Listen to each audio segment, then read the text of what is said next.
9월 26일 토요일 10분 말씀 묵상 가정 예배를 시작하겠습니다. 다 같이 주님 가르치신 기도하겠습니다. 하늘에 계신 우리 아버지, 아버지의 이름을 거룩하게 하시며 아버지의 나라가 오게 하시며 아버지의 뜻이 하늘에서와 같이 땅에서도 이루어지게 하소서. 오늘 우리에게 일용할 양식을 주시고 우리가 우리에게 잘못한 사람을 용서하여 준 것 같이 우리 죄를 용서하여 주시고 우리를 시험에 빠지지 않게 하시고 악에서 구하소서. 나라와 권능과 영광이 영원히 아버지의 것입니다. 아멘. 찬송가 261장 이 세상의 모든 죄를, 찬송가 261장을 다 같이 부릅니다.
이 시간 우리에게 주시는 하나님의 말씀은 구약성경 에스겔서 18장 19절로 24절입니다.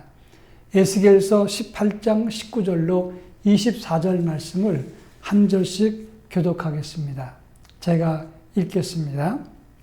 그런데 너희는 이르기를 아들이 어찌 아버지의 죄를 담당하지 아니하겠느냐 하는도다. 아들이 정의와 공의를 행하며 내 모든 율례를 지켜 행하였으면 그는 반드시 살려니와 범죄하는 그 영혼은 죽을지라. 아들은 아버지의 죄악을 담당하지 아니할 것이요 아버지는 아들의 죄악을 담당하지 아니하리니 의인의 공의도 자기에게로 돌아가고 악인의 악도 자기에게로 돌아가리라. 그러나 악인이 만일 그가 행한 모든 죄에서 돌이켜 떠나 내 모든 율례를 지키고 정의와 공의를 행하면 반드시 살고 죽지 아니할 것이라. 그 범한 것이 하나도 기억함이 되지 아니하리니 그가 행한 공의로 살리라. 주 여호와의 말씀이니라. 내가 어찌 악인의 죽는 것을 조금인들 기뻐하랴. 그가 돌이켜 그 길에서 떠나 사는 것을 어찌 기뻐하지 아니하겠느냐. 만일 의인이 돌이켜 그 공의에서 떠나 범죄하고 악인이 행하는 모든 가증한 일대로 행하면 살겠느냐. 그가 행한 공의로운 일은 하나도 기억함이 되지 아니하리니 그가 그 범한 허물과 그 지은 죄로 죽으리라. 아멘. 유대인들이 가진 사상 중에 아버지가 신포도를 먹으면 아들의 이도시다, 이런 이야기가 있습니다. 이것은 아버지의 죄값이 아들에게도 큰 영향을 미친다는 것을 의미하는 것입니다. 이것은 두 가지 이유 때문인데, 유대인들의 사상 중에 아버지와 아들을 하나로 보는 개념이 있습니다. 또 한 가지는 출애굽기 20장 5절에 보면 아비의 죄가 아들 3, 4대까지 이르리라, 이런 말씀이 있기 때문에 이런 데서 기인한 말씀이 바로 아버지가 신포도를 먹으면 아들의 이도시다, 그런 의미가 되는 것입니다. 그러나 오늘 우리가 읽은 에스겔서 18장의 말씀을 통해서 보면 이러한 유대인의 생각을 반박하고 있습니다. 오늘 본문에서 주장하는 것은 책임과 회개에 대한 말씀입니다. 결론적으로 말하자면 누군가가 죄를 지었으면 그 사람은 죄 지은 사람의 그 죄의 형벌만큼 죄값을 받는다, 이런 말입니다. 그런 차원에서 아버지와 아들은 연좌될 수 없다고 말을 하고 있는 것입니다. 이 말은 반대로 부모님의 의로움이 자식의 의로움이 될 수 없다는 것을 의미하는 것입니다. 이 말은 그러면 부모의 축복과 영성이 대물림이 없는 것인가? 그것을 말하는 것이 아닙니다. 여기서 말하는 것은 각자의 죄와 의로움에 대한 책임을 져야 된다는 것을 뜻하는 것입니다. 본문에서 주시는 교훈 몇 가지를 살펴보겠습니다. 먼저 19절로 20절 말씀 보면 아버지가 죄를 범했을 때 아들은 마땅히 아버지의 죄를 담당하지 않겠느냐, 이렇게 성경은 말합니다. 이 말은 그 당시 사람들의 생각을 반영한 것입니다. 그러나 오늘 본문에서는 분명히 말하고 있습니다. 하나님의 율례와 법도를 지키는 사람은 살 것이고, 그리고 죄를 범하는 사람은 그 영혼은 죽을 것이다 라고 말씀을 했습니다. 그러면서 의인의 공의도 자기에게 가는 것이고 악인의 악도 자기에게 미치는 것이다, 이렇게 말합니다. 이 세상에서는 과거의 공이 있으면 나중에 큰 잘못을 시켰을 때 과거의 공을 좀 삭감하면 적절하게 변상이 된다고 하는 겁니다. 그러나 성경은 그렇게 말하지 않습니다. 영적으로 죄를 짓고 하나님 앞에 범죄하면 그 죄값은 죄를 범하는 그 사람에게 미치는 것이다, 이렇게 말하는 겁니다. 오늘 본문에서 그것을 강조하고 말하는 것은 각자의 삶에 대한 책임을 지라는 것이고, 동시에 우리의 허물은 각자 그 허물을 진 사람이 회개할 것이라고 강조하고 있는 것입니다. 그러면 하나님의 진짜의 마음이 어떤 마음입니까? 하나님은 죄를 미워하고 징계하시지만 그를 영원히 심판하기를 원하지는 않는다고 하는 것입니다. 오늘 23절에 보면 내가 어찌 악인의 죽는 것을 조금인들 기뻐하랴. 그가 돌이켜 그 길에서 떠나 사는 것을 어찌 기뻐하지 아니하겠느냐, 이렇게 말씀하고 있습니다. 하나님의 진짜의 마음은 악한 자라도 그가 망하는 것을 원하는 것이 아니라 그가 돌이켜 회개하고 하나님과 교제하기를 원하신다는 것, 이것이 하나님의 진짜의 마음이라고 하는 것입니다. 사람은 한번 누군가를 미워하면 예수를 믿고 또 하나님을 경외하는 사람이라도 그 사람이 징계받거나 재앙을 만나거나 화를 만나기를 은근히 기대한다고 하는 겁니다. 오래전 이야기입니다만은 우리나라와 일본이 올림픽 때 레슬링 경기를 하게 되었습니다. 그런데 일본 선수가 자꾸 교활하게 파울을 했습니다. 그러니까 그걸 보고 있던 우리나라 응원단들이 저 일본 사람 죽여! 확 뭉개버려! 이러면서 심한 말을 했습니다. 저는 그 장면을 보면서 그렇다고 죽여라고 한 말까지 할 건 뭐 있나. 그렇지만 저도 모르게 제 마음속에 그 일본 선수에 대한 미움과 분노가 일어났습니다. 그래, 죽여! 뭉개버려! 이런 생각을 잠시라도 하게 되었다고 하는 겁니다.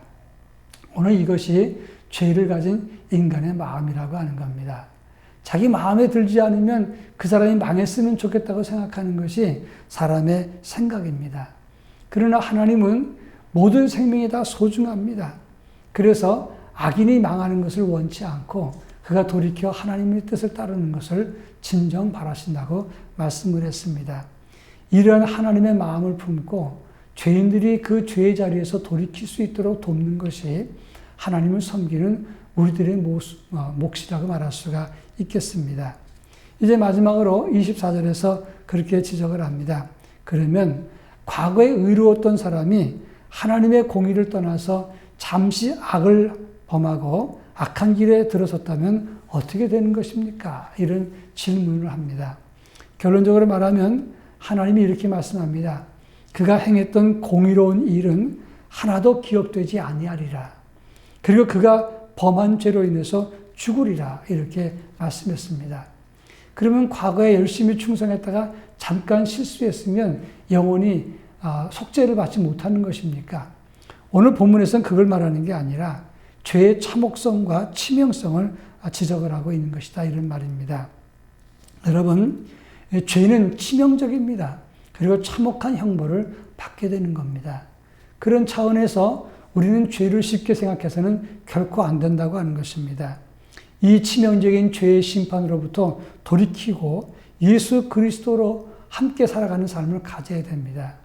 인간은 이 치명적인 죄로부터 돌이킬 수 없기 때문에 예수님께서 십자가를 지시고 그 모든 죄를 다 사하신 것입니다. 그런 의미에서 우리도 죄를 경계하고 죄를 지어서 주님을 슬프게 하지 않아야 된다 하는 겁니다.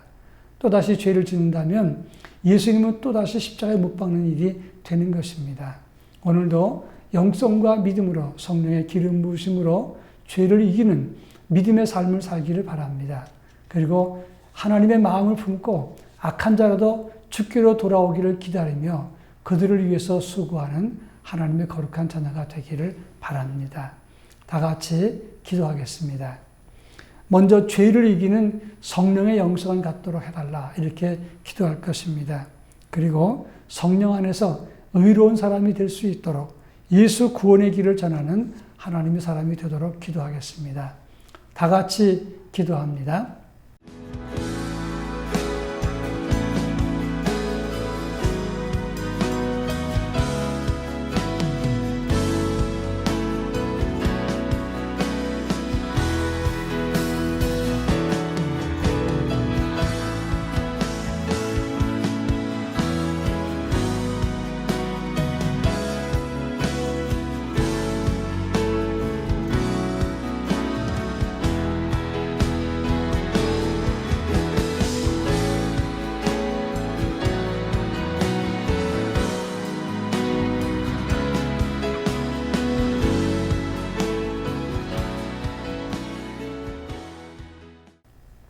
사랑 많으신 하나님 아버지, 저희들은 항상 죄의 지배를 받고 때때로 예수 그리스도 안에 있으면서도 죄의 유혹을 느끼고 거기에 빠지는 경우가 많습니다.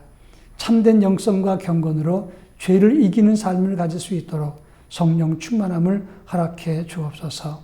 악한 자라도 주님 앞에 이끌어낼 수 있게 하시고 저들이 거룩한 영성과 믿음을 가질 수 있도록 배려하고 또 권고하고 주의 말씀으로 이끌어서 이 땅이 하나님의 은혜로 가득한 나라가 될 수 있도록 이끌어 주시옵소서.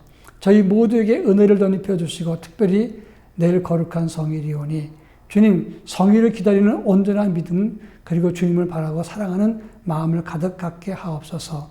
예수님의 이름으로 간절히 기도합니다. 아멘.